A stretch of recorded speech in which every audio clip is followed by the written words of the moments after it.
fourth pride is on the move. Raptors hover over a withered carcass. But there is scent of fresher meat in the wind.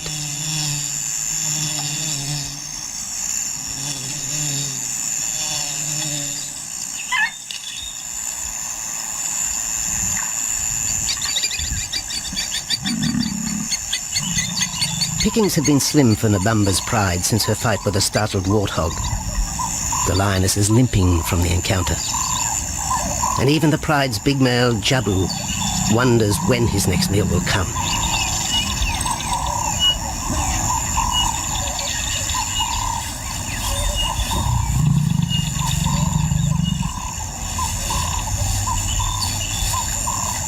There's been no kill for 3 days, and Nabamba's cubs are hungry. Survival is tough across this tawny continent.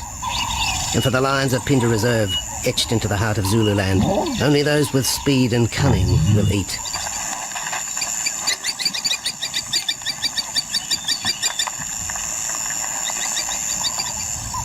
For this pride anyway, it's been a long time between meals.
Jabu had waited too long for his lioness to feed him. Overnight, his stealth carried him into the path of a careless zebra. The rest of the herd is still skittish. One animal had already lost his tail to a hungry pride, but for the dazed stallion, it was all over in seconds.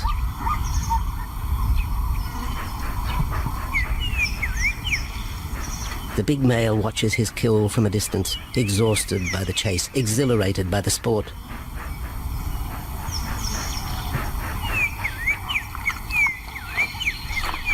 Jabu will feast later. Tired from the hunt, he needs to rest.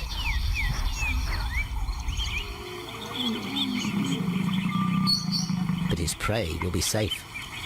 Few scavengers will risk the sudden return of the Lion King.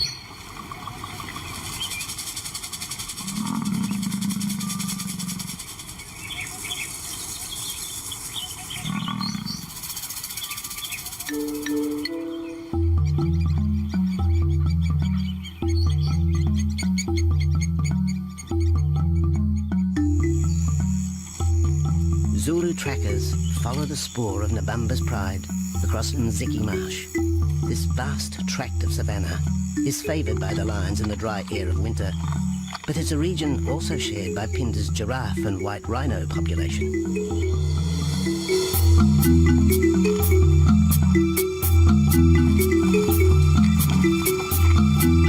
Through modern times, most of southern Africa's wildlife has been ravaged by hunting and habitat loss. Farmland, overgrazed and buffeted by domestic stock, has ripped the heart out of the original bush. The open, broad-leaved woodland, acacia bushveld, and wetland habitat had all but disappeared, taking with it the wildlife.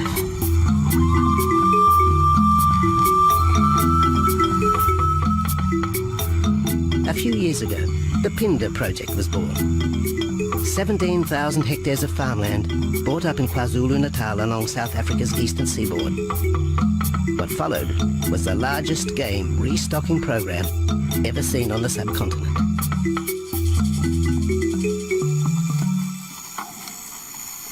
The land was overgrazed to a certain extent and it wasn't in very good shape. They put all these farms together, put a perimeter fence around it, and then brought in a lot of game. We brought in elephant, we brought in rhino. We started off with those sort of animals and then started with cheetah, bringing in cheetah onto the reserve, mainly to get them used to the area before the lions came on, because the lion is a more superior predator as such and would dominate the cheetahs. We wanted to get them settled first before the lions came in.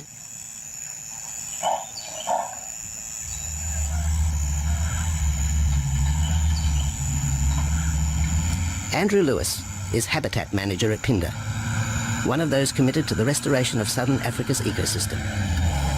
Phinda is the Zulu word for return, and the aim of his company, Conservation Corporation Africa, is to return the land to its traditional wildlife and at the same time restore the habitat to its original state.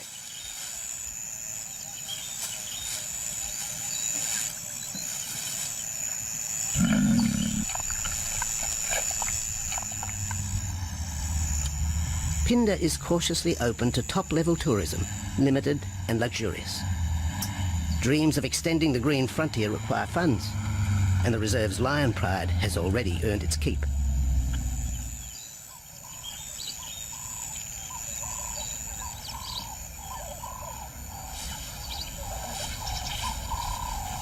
The lions on this property are actually generating revenue for the property through ecotourism, and that they are a benefit to the wildlife because of the draw card. There's a few animals, lions, elephants, for example, and rhinos, and possibly giraffes, but those are your main ones that people come to see. And we've been very fortunate to be able to have lions on the property, and I think those lions that we have given us amazing value for our guests, and by getting a guest in here, we're getting revenue into the area, and that's benefiting wildlife as a whole.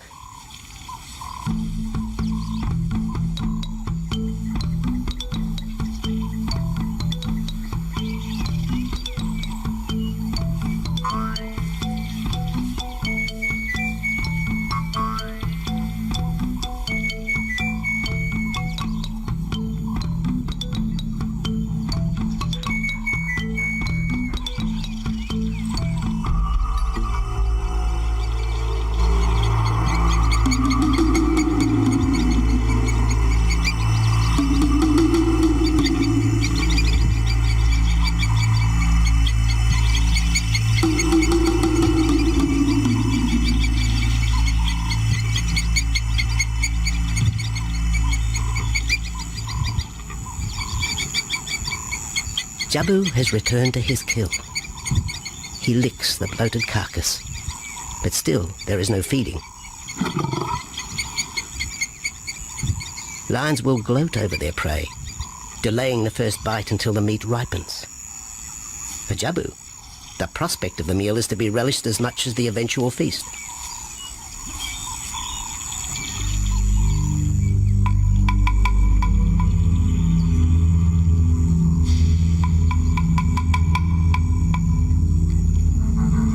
Meanwhile, Nabambo's pride is on the prowl.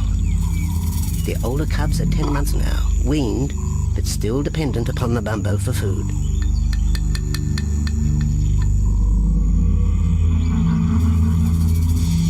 The cubs are learning to stalk, but they won't kill for another 6 months.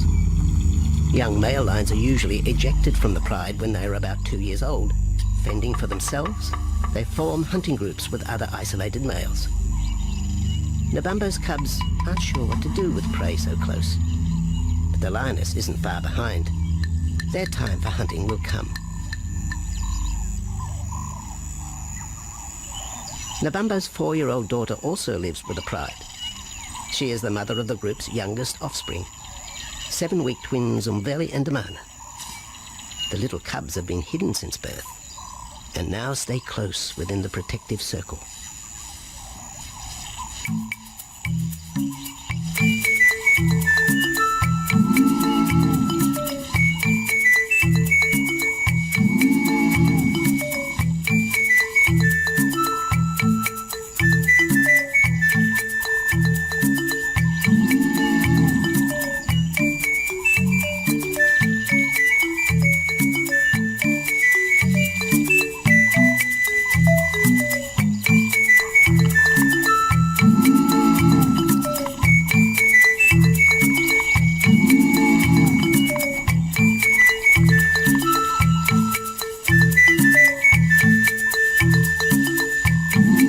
Jabu has little time for his small cub. When he is older, the mana will hunt with his father, but for the moment, the big male has nothing to do with his young son. Dejected, the cub finds solace among his siblings.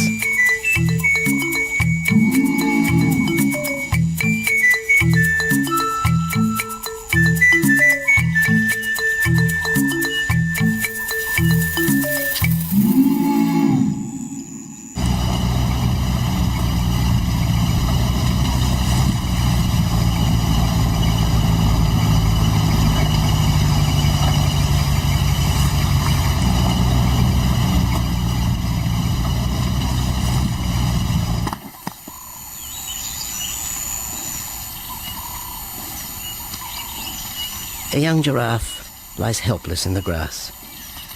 The animal's complicated vertebra means it is unable to rest its neck for any length of time.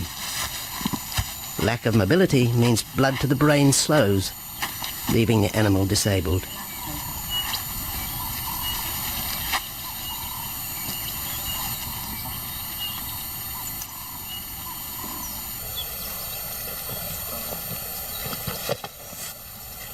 Efforts to lift the head fail, and rather than leave the giraffe vulnerable to predators, the young bull is shot by rangers.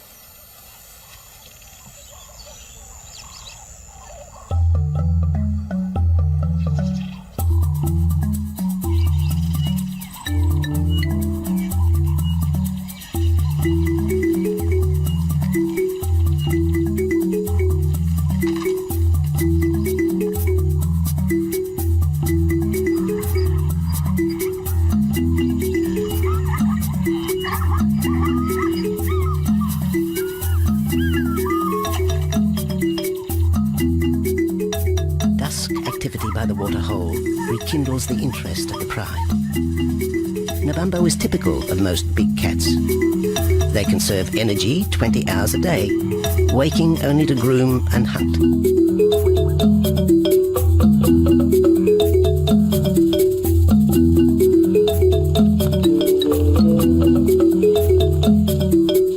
The lioness shows little sign of her injured leg, but the tusks of the warthog have torn sinew and muscle, slowing her in the pursuit of prey.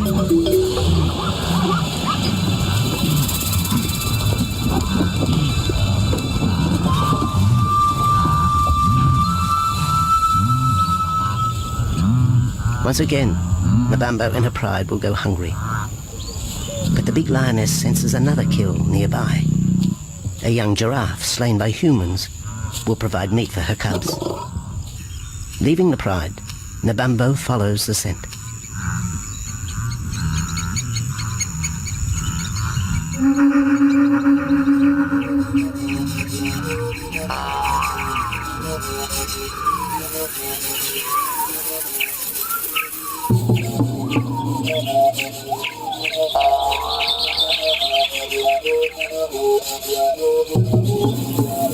Left alone, the older cubs know the drill. They will wait for Nabambo's call to take them to the kill.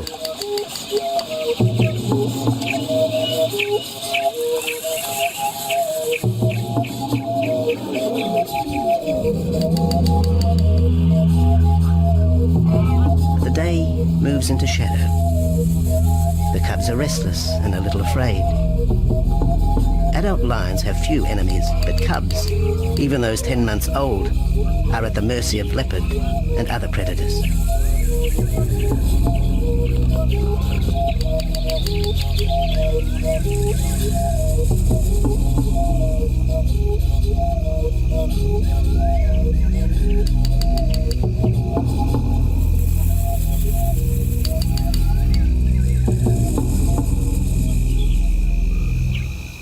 Nabambo has reached the kill, but her daughter is there first. Even though females hunt together, rivalry for the prey is fierce.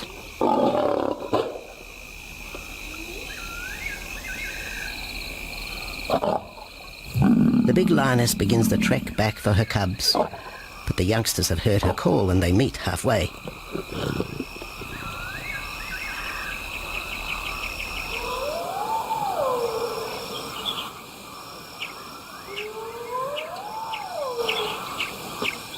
Nabambo settles herself in the long grass.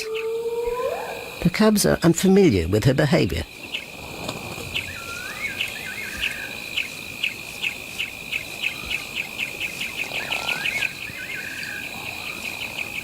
A female will usually head the charge with any kill, splitting the hide of the victim and leading the way for the pride to eat. But there is human scent around the giraffe, and the big lioness is cautious. She watches her cubs, hidden, alert to any potential threat.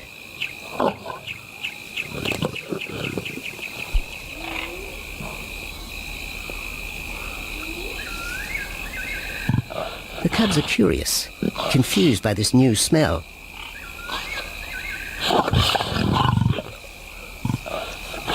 The lioness moves in for a final check, but she has already made up her mind. The carcass is tainted. There are foreign traces, a dangerous ambience. Instinct tells her this is not food fit for her cubs. Disappointed, the bumbo moves away, the scent of another night stalk already in the wind.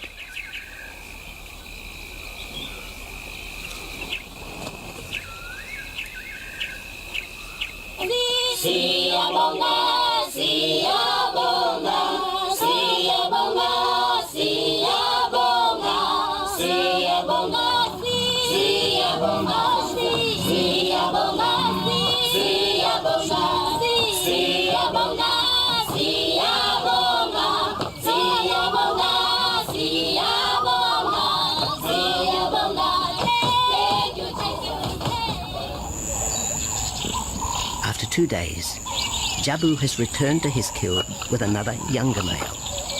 3-year-old Tembi is a son from a previous liaison with Nabumbo, and the two paired up after Tembi was ousted from the pride.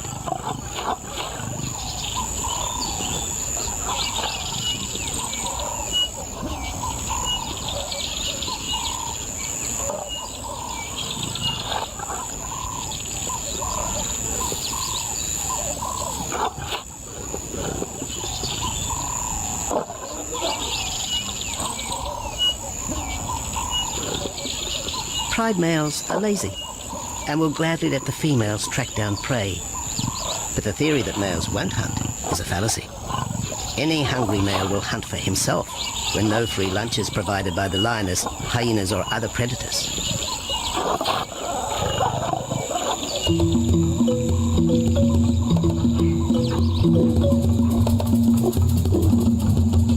Smaller creatures scatter in the vicinity of the two lions. There will be no hunting for a while. Bloated after the zebra kill, both males will sleep for the next day, oblivious of their surroundings.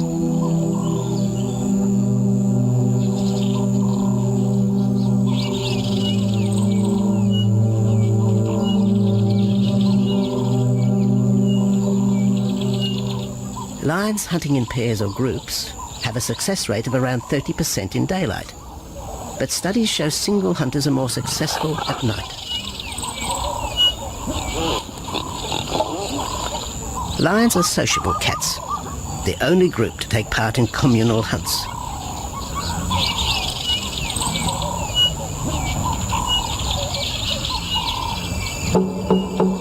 Ambush is an important part of the lion's strategy. Often one pride female will round up the prey from the front, driving it towards a second lioness.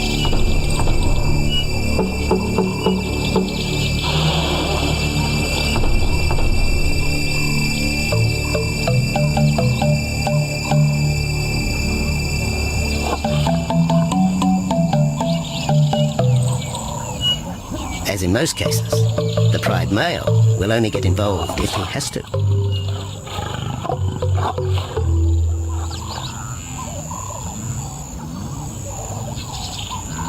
Accidents involving humans are rare in southern Africa's game reserves.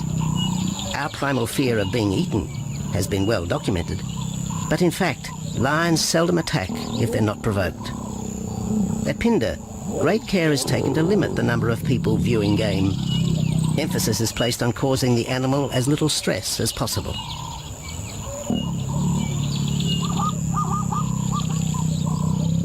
Man isn't a part of their natural food source. They don't normally go out and hunt people.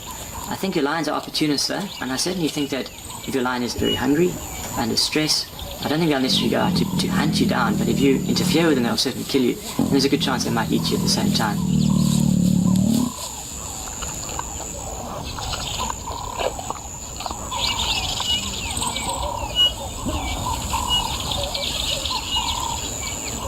With all animals, it's how you treat them is what's the reaction you're going to get back from them. Certainly at Pinda, all our guides go through a training course and they're all brought up to a certain standard. There is a certain operating ethic with regards to viewing animals, and we certainly try and be as sensitive to the animals as possible.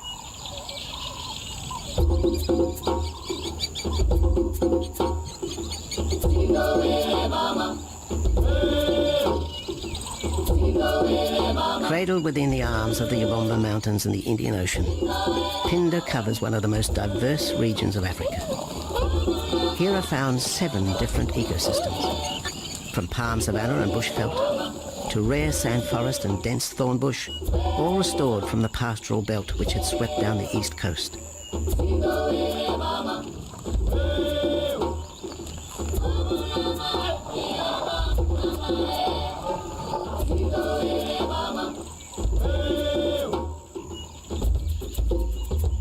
Where cotton, pineapple and cattle farms once stood, lion now roam their habitat again, alongside some traditional neighbours.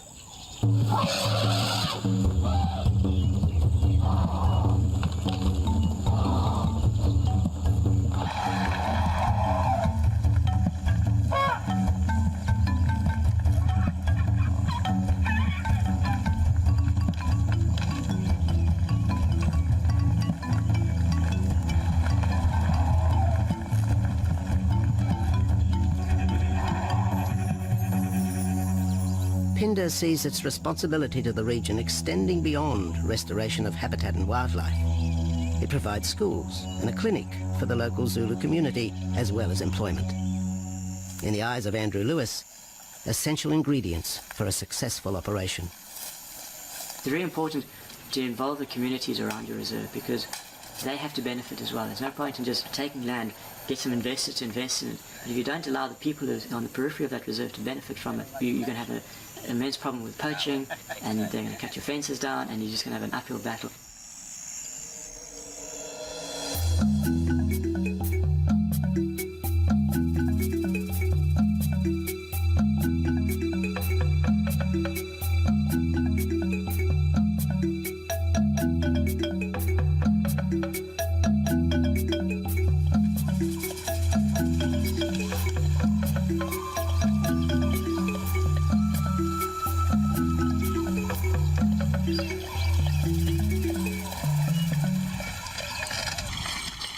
In 1992, the Pinda lions were among the first of the big 5 animals to be relocated to the reserve.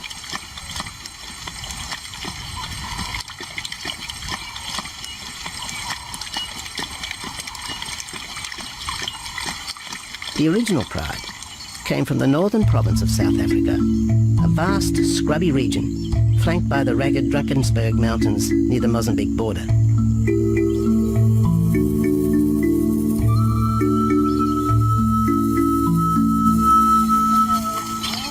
Peter Rogers helped round up Pinda's first pride, handling the lion's capture and subsequent move south. Today, he's head vet at the Hoedspruit Research and Breeding Centre for Endangered Species, overseeing its cheetah breeding program.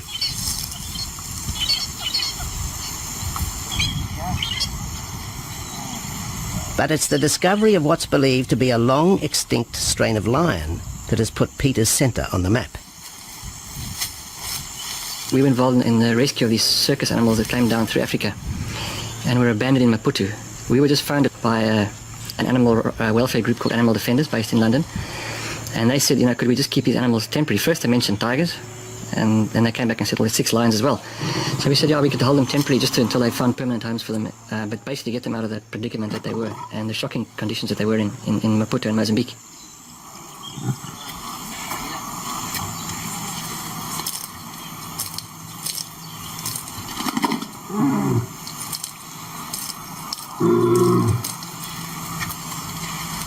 When the lions arrived at the breeding centre, their size, pale colouring and the male's thick black belly mane put them into the category of the Cape or Barbary lion, not seen in the wild since the early 1920s.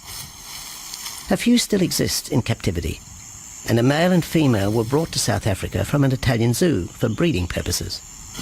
But attempts to mate Akef, the big male from the ill-fated Mozambique circus, with the Italian female are proving difficult.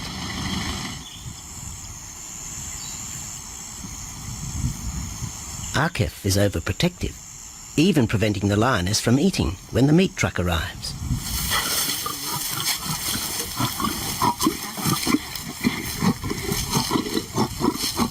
Finally, though, Sisi makes her breakthrough.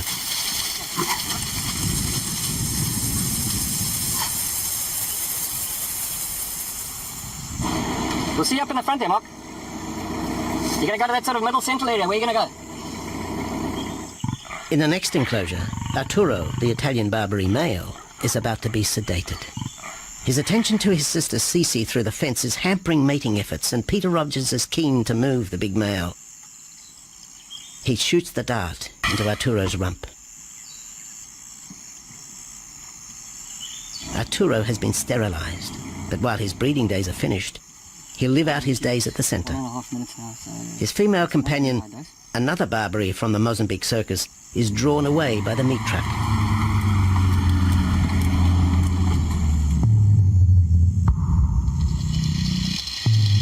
It's 20 minutes before the anesthetic takes effect.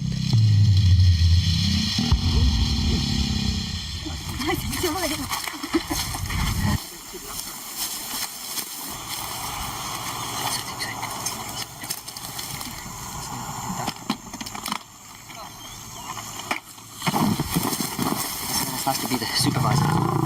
Slowly.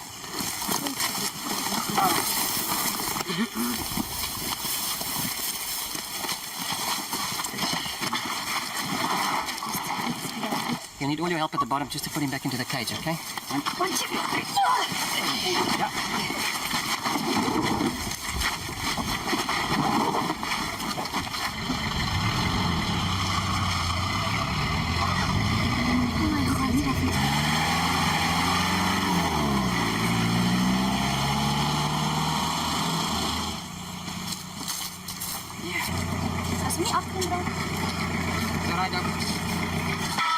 The anesthetic gives Peter Rogers and his team a chance to check over the 12-year-old lion. He'll spend a few weeks in this cage before being returned to his enclosure for observation. I still want to inject him with everything, Mark.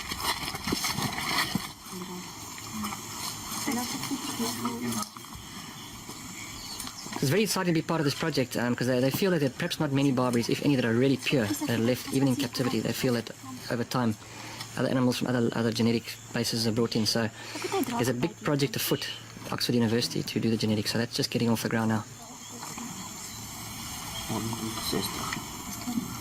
Okay. We just put under the skin and the neck if we can find the skin under this big beard of his. Normally lions wouldn't have this many ticks, but being from Italy, the European lion, it doesn't have that innate or inherent resistance to ticks. It does come with time. Like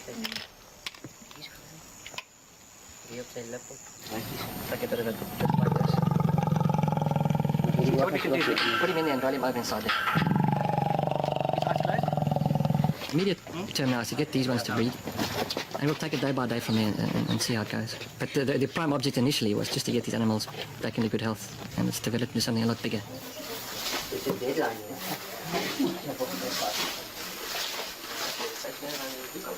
Yeah.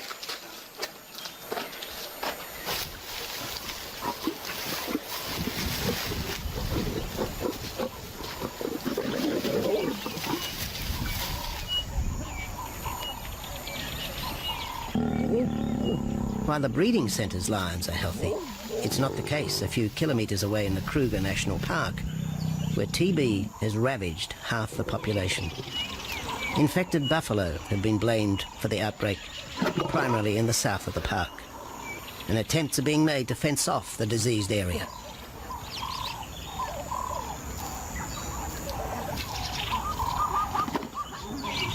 And the lions are preying on infected buffalo. Because it's an exotic disease, not an indigenous disease, the lions are totally naive and they've got no resistance to it. So it's a big problem. It's a very difficult decision to make as to what to do. It's a very topical and heated subject at the moment.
Back in Phinda, the night stalk has begun. Nabambo keeps her cubs close. They're hungry, but tonight only impala can be tracked down, a morsel for the lioness. Food is scarce at this time of year, so the pride's territory covers a large area. Lions can only afford to be territorial where there is a reliable supply of game.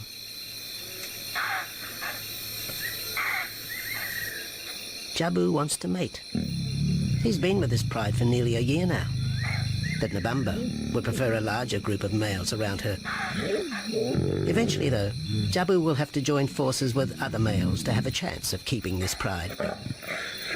The big male is only 7 years old and a fine specimen, weighing in at just under 200 kilograms. For the moment, he's secure. Although tonight, Nabambo has hunting on her mind.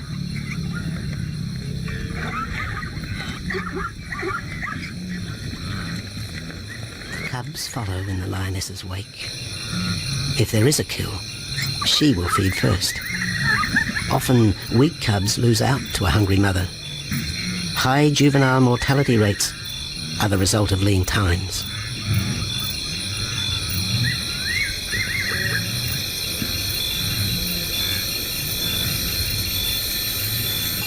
Jabu has had enough. He's been walking for hours. Sleep is more important. And the zebra he ate 2 days ago will suffice for another night.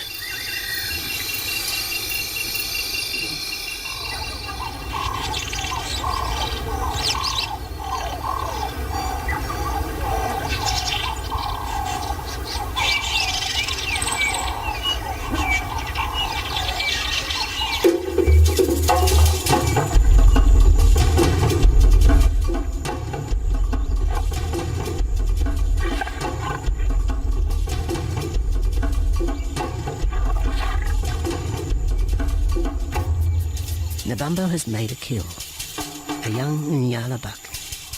It's been 3 days since the pride has eaten, and this will provide meat for them all. But the lioness will eat first.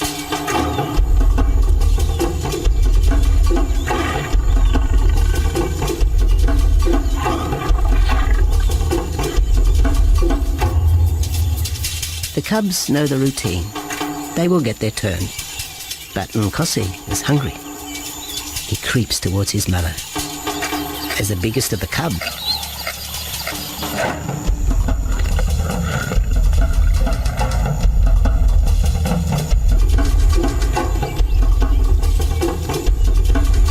Nkosi watches. A lioness can eat more than 20 kilograms in a single sitting. This could be a long wait for the little cub. Nkosi approaches the kill cautiously. Sometimes the lioness will turn on her cubs, but today Nebambo is pleased with her efforts.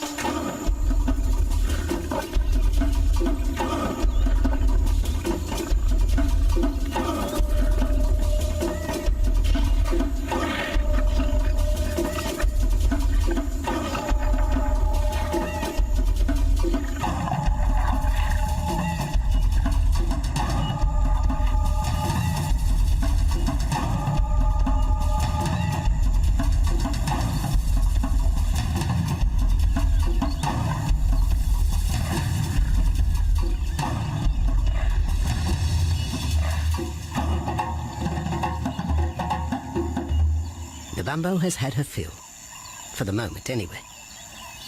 Lions never eat the stomach of a kill.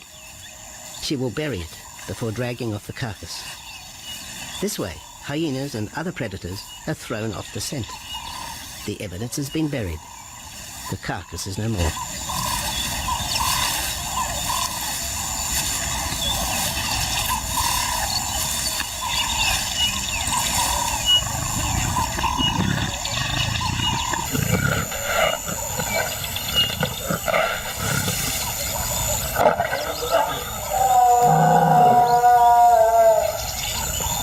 Nebambo's daughter hears the call. It is the second this morning.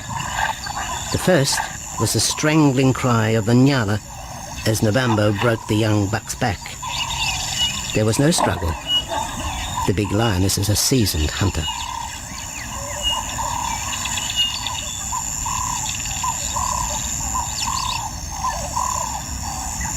The rest of the pride will feast on the carcass after Nebambo retires. But first, they will drag it into the bushes, away from prying eyes, away from raptors already circling the kill scene.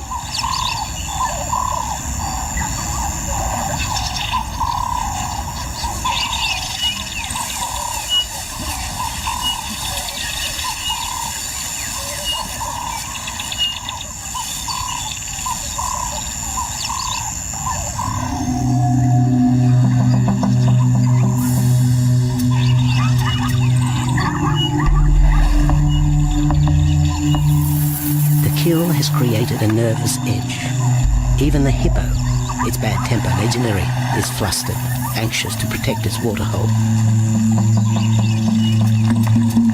The wildebeest are a favourite prey for lions. Naturally, they feel vulnerable. But for the pride, there is no agitation. Gorged, they will sleep for the next day. Even Mveli and Damana, the 7-week twins, have tasted blood for the first time. But it will be many months before they take part in a hunt. For the moment, they just want to play with Nkosi.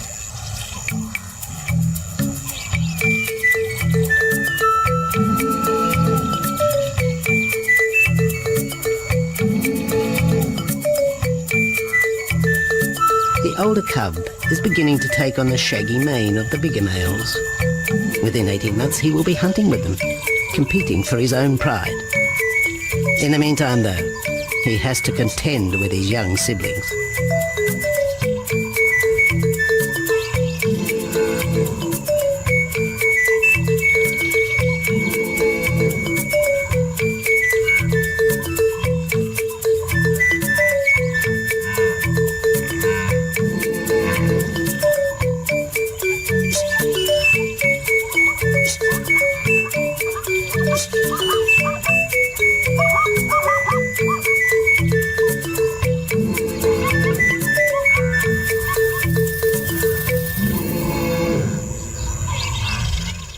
Jabu rejoins the pride. He has missed out on the kill, but he didn't share his zebra with the rest of the pride the previous day.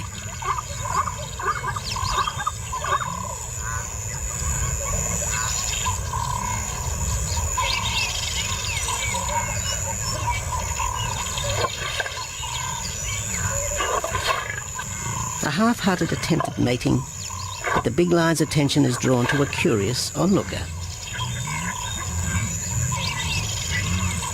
With the pride so close, the giraffe won't be sitting for long. Drinking and sitting is when they are at their most vulnerable.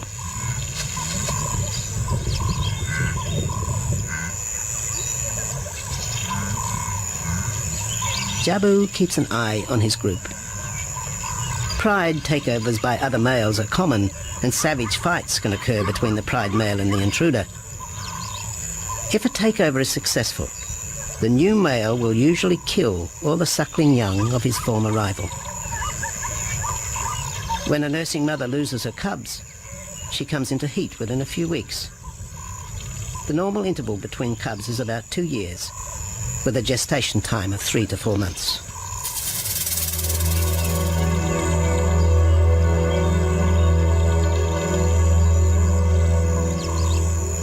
Jabu marks his territory, but it may soon be all in vain. A fresh infusion of lion genes is necessary to avoid the effects of long-term inbreeding. It's likely Jabu and his son Tembi will be swapped for males from another game reserve. This will broaden the bloodlines of future lions and avoid the genetic risks currently facing the pride at Phinda.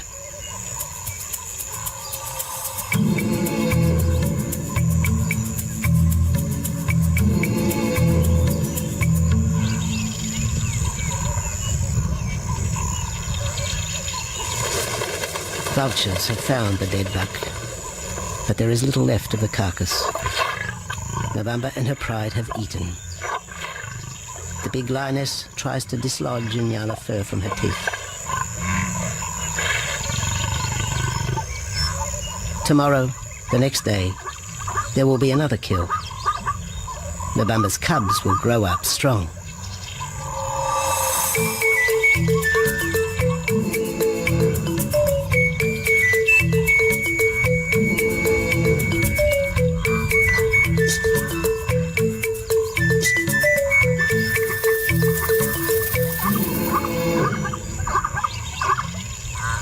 The lion is the greatest of all predators, the essence of all that is Africa. And yet, there are fewer than 50,000 left in the wild. The future for the species lies in managed reserves such as Phinda. Here in Zululand, the lion roams free for the first time since the beginning of this century. At Phinda, the philosophy has always been simple.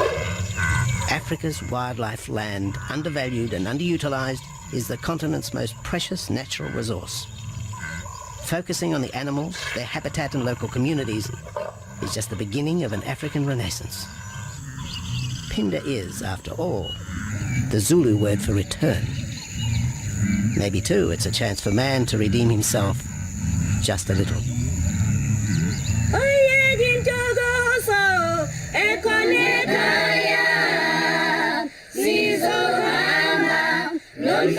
Wetu,